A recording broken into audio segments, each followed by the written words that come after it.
Alam mo ba, hindi ordinaryo ang mga kamatayan ng mga apostol ni Jesus. Bawat isa may kakaiba at matinding kwento ng sakripisyo.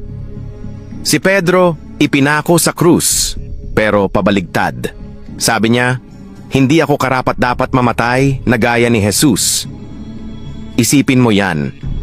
Pinili niyang mamatay ng iba para sa kanyang paniniwala. Si Andres, ang kapatid ni Pedro, ipinako sa krus na hugis X.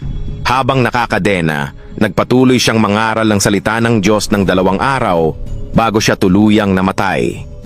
Santiago, anak ni Zebedeo. Si Santiago ang unang apostol na pumanaw. Pinugutan siya ng ulo ni Haring Herodes noong 44 AD. Isang marahas na pagtatapos para sa isang matapang na tagasunod. Si Juan, ang apostol na nilaga sa kawali ng langis, pero dahil sa isang himala, nakaligtas siya. Namatay siya ng matanda na habang naka-exile sa isla ng Patmos. Si Felipe naman, ipinako rin pabaligtad sa Hierapolis. Bago iyon, na-convert niya ang asawa ng isang makapangyarihang Romano. Patunay na kahit sa kamatayan, nanatili siyang matatag sa pananampalataya.